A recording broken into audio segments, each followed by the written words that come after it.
Hello, everyone. Welcome back to Find Music for another day of musical finds. I'm hoping you're dry out there. Uh, I've got a couple spots on my ceiling, which I don't think you can see them. They're on that side, Wow. but hopefully they won't get any bigger. I don't see him. Just to take my mind off of that, I turned to the Santa Monica man, Fred Whitlock. Uh, Looking at the Grammys last night, in traditional blues, Bobby Rush won another Grammy. Hmm. He won last year for an acoustic solo album, Power the Roar, and he's 89 years old. And this guy is still going with funky blues and solid, great harmonica. The album that won was All My Love for You, and it's a great R&B blues album, and he really gets into the funk and there's one song where he drops the names of other blues artists. It's the song I'm the One, and he really spells out his credentials in that song, and it's very autobiography, full of great lines. I would say any of Bobby Rush's albums would be something to look into, but check out his latest one, Love, All My Love for You. Another in contemporary blues was two sisters who call themselves Lark and Poe, Rebecca and is the lead singer. And they're steep into Southern rock blues, heavy guitars,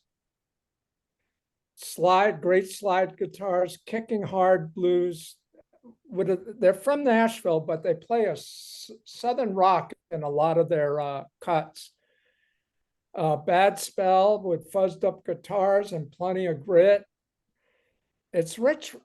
Starts out with a rich Delta blues song, acoustic number, and then ends up with another acoustic number, which definitely shows their roots, and they've got a handle on it very well. So if you like roaring, rocking Southern blues that's reflective and high octane, I would say get this album, Bad Harmony.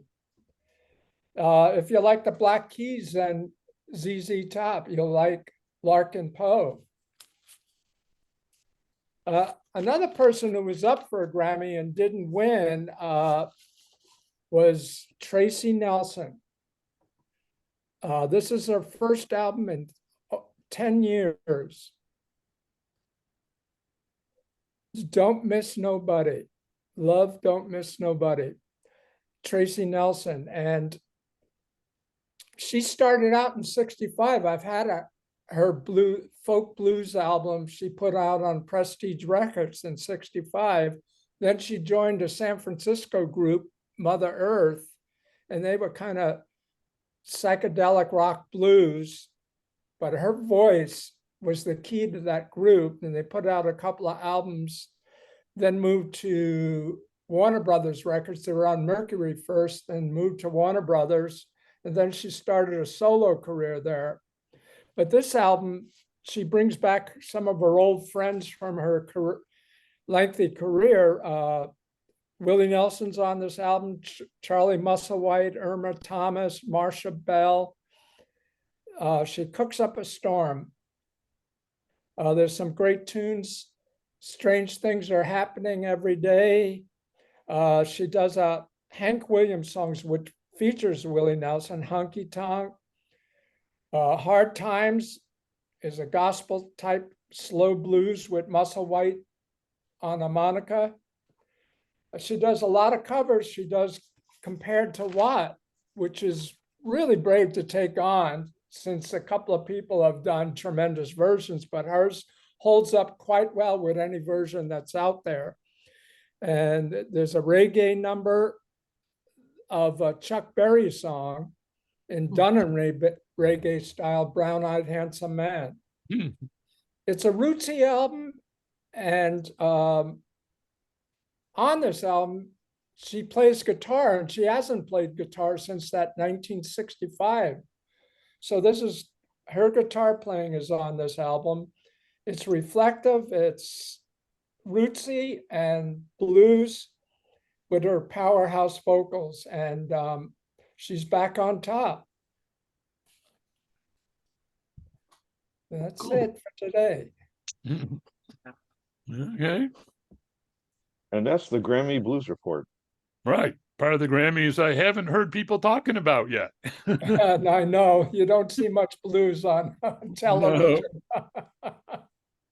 Maybe Taylor will put out a blues album someday. Oh, there you go. Adelaide Money I dropped the Chazelle. football yesterday. All right, that was episode 322. I think I failed to mention that of Fine Music. Right. That was from Fred Whitlock, our famous time traveler. Mhm. And now stay tuned in the next episode for a visit from God.